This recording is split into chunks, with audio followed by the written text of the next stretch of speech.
وكذلك أوحينا إليك روحا من أمرنا ما كنت تدري ما الكتاب ولا الإيمان ولكن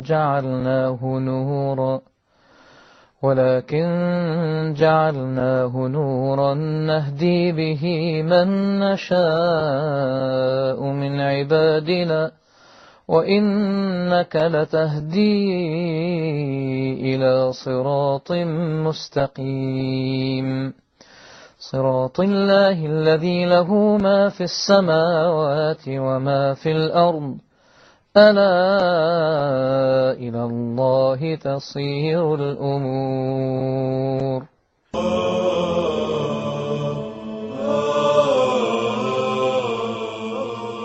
بسم الله الرحمن الرحيم. الحمد لله والصلاة والسلام على نبيه ومصطفاه. Dear viewers, Assalamu alaikum wa rahmatullahi wa barakatuh, and welcome to a new episode of The Prophet's Prayer, showing exactly how the Prophet ﷺ used to pray according to his sound sunnah. Last time we studied together formulating an intention before standing up for the prayer, facing the Qibla. We studied together Takbir al-Ihram and raising the hands, and where one should put his hands while standing. The recitation of the beginning supplication, seeking refuge with Allah, the recitation of Bismillah ar-Rahman ar-Rahim, and that it should be secretly. Then the recitation of Surah Al-Fatiha, and we listen to the proper recitation of this surah in the Salah. Today, inshallah, we resume. After reciting Surah Al-Fatiha, the Musalli would recite a surah from the Quran, long or short. Sometimes the Prophet ﷺ in one rak'ah recited Surah Al-Baqarah, all of it, and Surah Al-Nisa, and Surah Ali Imran, all of that in rak'ah. A person may recite just Qul Huwa Allahu Ahad, or any other surah, or a few verses from any surah. And by the way, Surah Al-Ikhlas, or Qul Huwa Allahu Ahad, is equivalent to 1/3 of the entire Quran. Once, one of the companions of the Prophet ﷺ used to recite it on every single rak'ah, along with any other recitation. After he would finish his recitation, he would recite Surah Qul Huwa Allahu Ahad. Some of the companions complained to the Prophet ﷺ about that. So he asked him, why did you so? He said, because I love this surah. So the Prophet ﷺ said that Allah loves you as well for your love of this surah. It's equivalent to 1/3 of the entire Quran. Now we're going to listen to a sample of recitation of a surah of the Quran. And with us, Sheikh Yasser, please.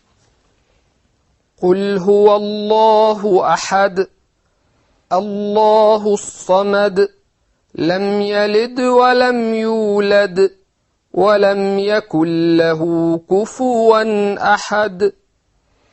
A person may recite another surah if he wishes, up to him or her.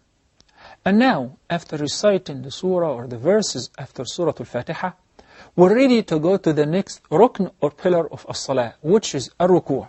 So let's see exactly with Sheikh Yasser, how can a person perform a proper ruku' according to the description of Salatul Nabi sallallahu alayhi wa sallam, beginning with takbir. Allahu Akbar. We need to pause for a little bit and examine this position.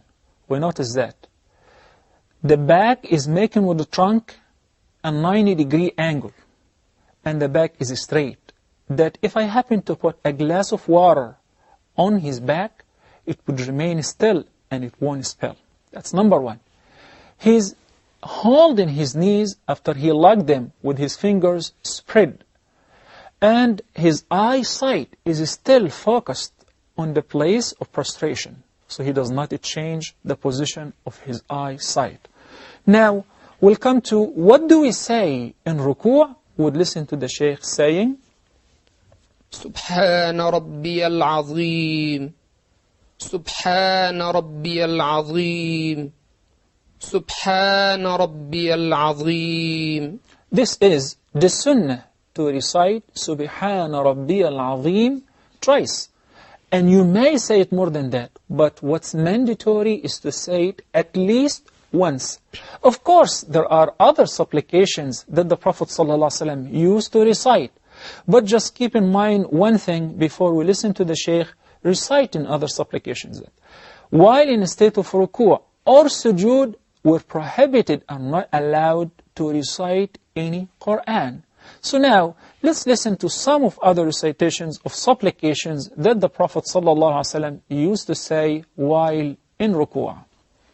سبحانك اللهم ربنا وبحمدك اللهم اغفر لي سبوح قدوس رب الملائكة والروح اللهم لك ركعت وبك آمنت ولك أسلمت ركع لك وجهي ومخي وعظمي وعصبي ونخاعي وما استقلت به قدمي. Of course, this is some of the supplications of the Prophet ﷺ, and a person may memorize more if he wishes. And if the person just says, Subhana Rabbiyal Azim, that should be fine, and he doesn't have to say anything extra to that. Unless if he or she memorizes more, then it would be best. Sometimes the Prophet ﷺ would make his ruku' as long as his standing was, so that if he was reciting a long surah, his ruku' will be long as well. After making ruku', now we're ready to stand up. Whenever the person who's praying rises up, he would make takbir, and along with that would raise his hands as well. And let us see the illustration of that, please. سمع الله لمن حمده